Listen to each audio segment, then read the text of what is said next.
Hey everybody, Captain here from Doghouse Racing. Thanks for joining. I had a friend have a four-corner seizure on his RS125. He sent me his cylinder and piston so I could just confirm some measurements and check it out. Typically this happens either from a cold condition, like you don't warm the bike up enough and then you run it hard, or a lean condition, like you have a bad air leak, letting air into your engine. So the tools I use are a micrometer and a bore dial gauge. Both of these are precise to 10,000ths of an inch, 1/10,000th of an inch. You need that kind of precision to do this work. So thermal expansion has a big impact on a measurement of this precision. So you need to make sure that you have all your tools and all of the bits that you want to measure in the same environment for long enough so that they can acclimate to the temperature.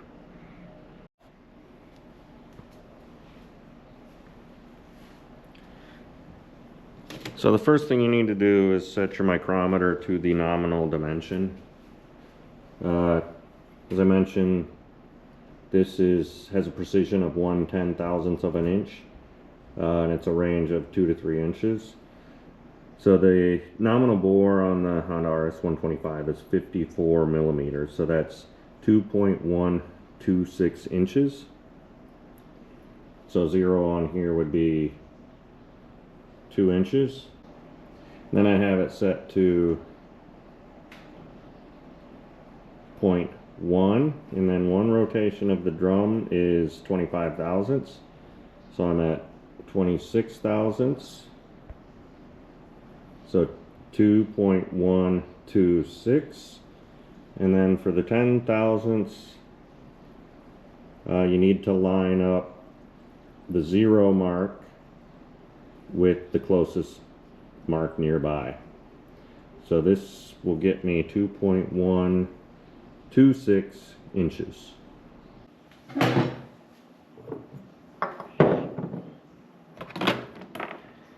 Then you need to set up the dial bore gauge.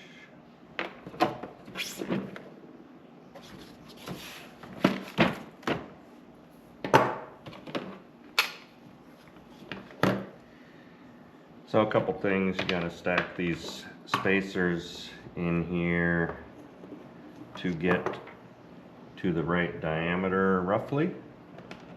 The dial indicator only has a range of 25 thousandths of an inch. So quite small really, so you need to get pretty close. I know which ones to use for the 125 because I've done this before.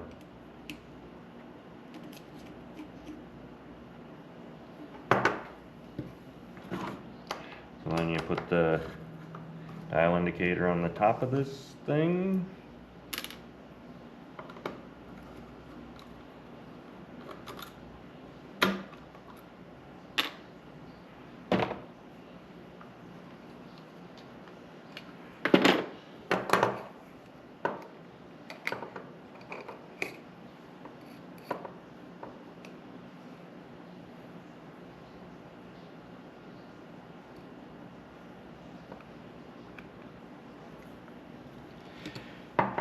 And then you want to use your micrometer to set the 0 on the dial indicator. So the spacing you set on your micrometer is the nominal dimension of the cylinder bore. This would be ideal to have a micrometer holder for this.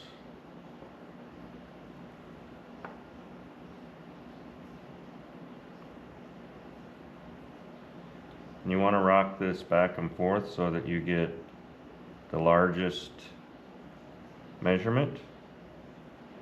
So right now I'm right between the 4 and the 5.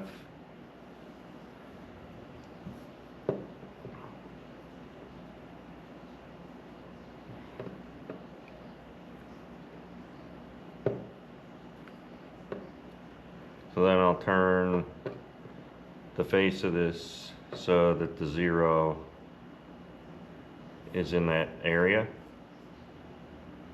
And then I'll try it again and just refine it.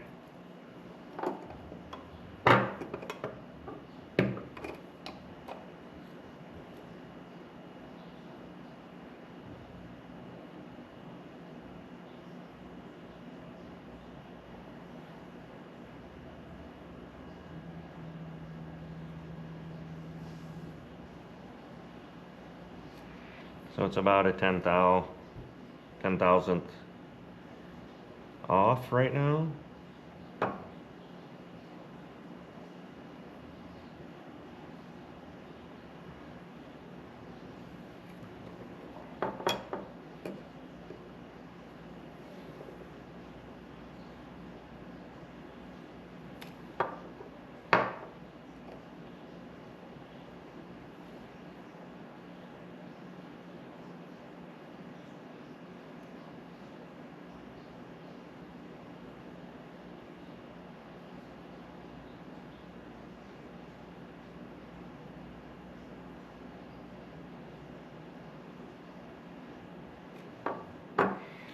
Okay, just a little bit more.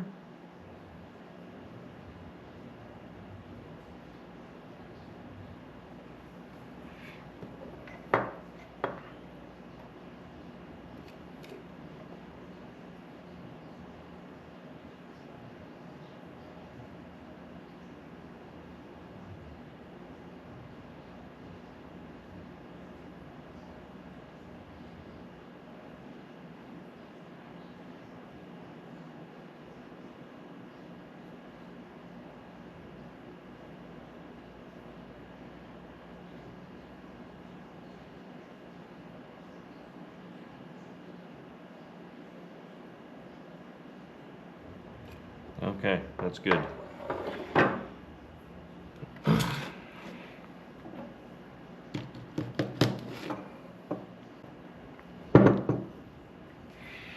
So now I'm going to measure the cylinder. So you want to measure at the top and the bottom. And you also want to go left and right and front to back.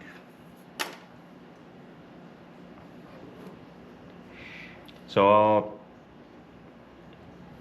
put this in here, then you rock it back and forth so you can get the largest measurement, and then you can read how far from zero you are to understand what the bore is.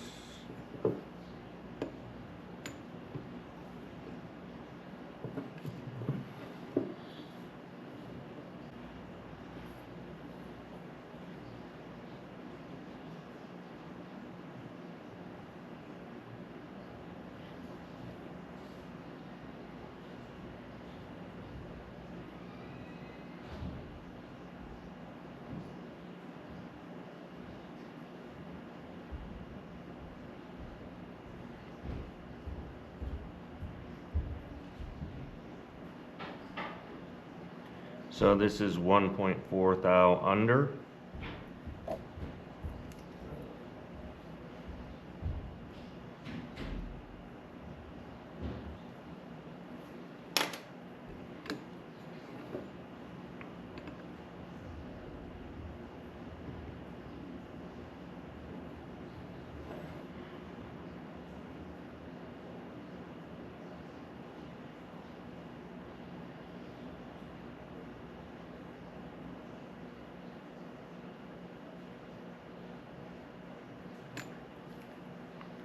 And that's 1.3 thou under.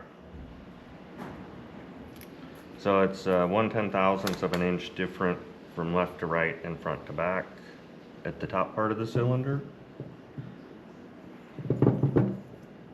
And we'll go to the bottom.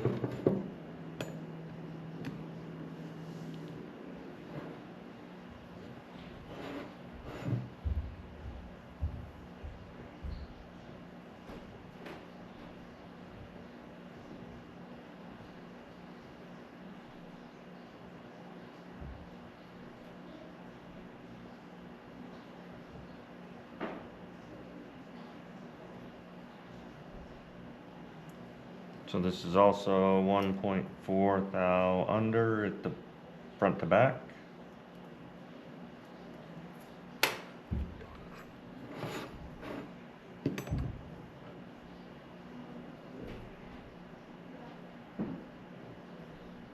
And same for left to right.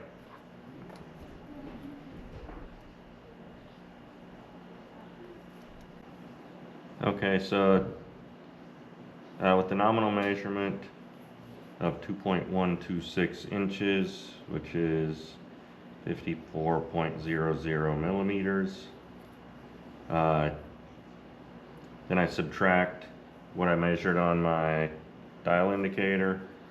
I get 2.1246 inches for the bore, which is 53.965 millimeters. This was using a BHM piston that's 53.93 millimeters in diameter, and BHM requires 0.07 millimeters of clearance.